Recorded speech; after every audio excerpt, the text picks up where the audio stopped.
تشکر. استاد عزیز بگویید که آیا شما قبلا وقتی که به جشن نقره می رفتید چنین انتظاری داشتید که یعنی شعر شما جای اول رو میگیرد؟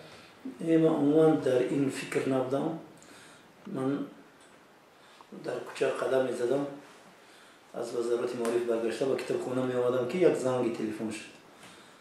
گفتم که سوال اولش من بودن که پاسپورت خارجی داری؟ گفتم دارم. گفتم که با سفارتخانه ایران بیا، ایران میرم.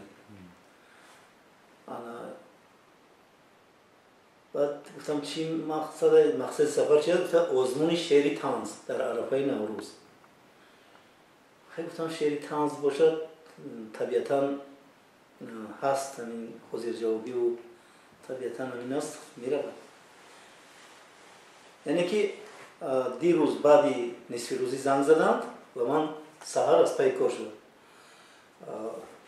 رفتیم دیگر همه چیز تیار بود، پرواز کردیم رفتیم. در اونجا ما را نقض پیشواز گرفتن، در بهترین هتل جا کردن، در هتل بزرگی ایران در یکی از جایهای خوشمنظره شهر تهران. 3 روز در همون هتل ایران بودیم. 3 روز با ما بهترین جایهای تهران را تماشا دادن در 3 روز اول.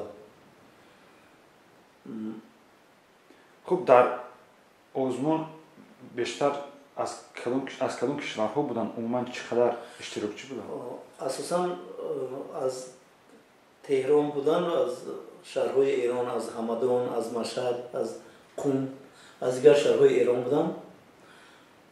از هر شهر 4 نفری بودن در تقریبا. بعد از افغانستان بودن. از افغانستان هم 4 نفر بودن و ما هم 4 نفر بودیم.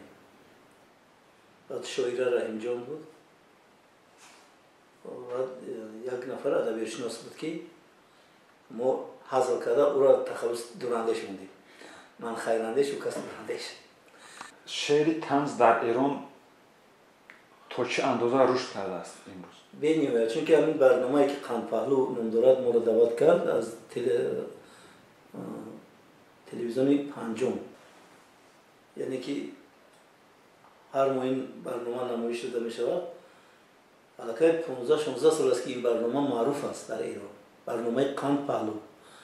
برای چی قند پهلو؟ برای اینکه اگر قند کم باشد من چای دم میکنم، ایرانی در تقسیمچه 2 تا قند مونده،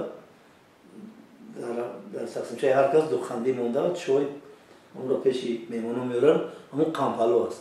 لیکن در برنامه قند پهلویی که ما گذروندیم اونجا در عربه پوری قند بود و در بالایش 2 تا کلاقندی بسیار کلان، همون 2 کلاقندی که بالای عربه موندگی بود همون کوبوک است. کوبوک اساسی کسی که شعرش طنزش مثل قند شیرین است صاحب همون جایزه بشه. همین خیلی. خب در تاجیکستان شعر طنز در کدام وضع قرار دارد؟ در تاجیکستان هم هست در شکل پراکنده.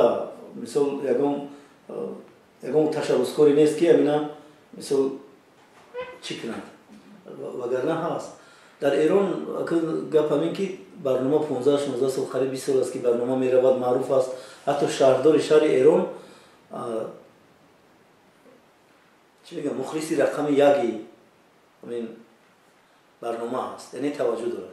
برای همین هم در اون برنامه بیشتر پرابلم‌های راه و ترافیک و مثال همون برنامه در تهران چقدر نقلیات زیاد است، ویرانکنی قاعده‌های حرکت اساساً همین موضوع است.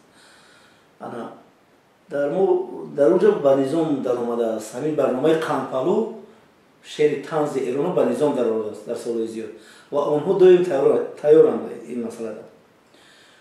ما اونقدر تیار نبودیم. خیلی طبیعتاً اون چیزی که طبیعت هست همون طبیعت، لیکن توشناس شدیم که علاقه من در آزمون یکمی که گذراندیم من جای دوم گرفتم چون که شناس نبودم. بعد علاقه فهمید دوام برنامه را فهمیدم، در دوم برنامه خطایی‌ام اصلاح کردم، جای یکم گرفتم.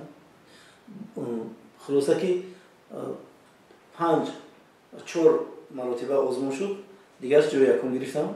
شعر طنز بازگوی وضع جامعه است یا اینکه وضع روحی یعنی شاعر؟ هر دو است میتونه. مثلا در اون موضوعی که همین 14-15 سالی که برنامه کمپالو در ایران میگذرد، مسئله همون چیه؟ راه و قاعده های راه و بیان کنی و فقط هم یک موضوع است. لیکن همین موضوع جامعه است. راست گپ ما همراه شاعره را اینجا اونقدر توانستیم سیمای تاجیکستان را نشان داده که خودی همون ادبیات شناسی و طنزگویا و استادای ایران گفتن که ما اکنون فهمیدیم که تاجیکستان چی است. ما اکنون فهمیدیم که تاجیکستان شاعر دارد. اونا از اشتراک فعالانه ما با همین خلاصه آمد.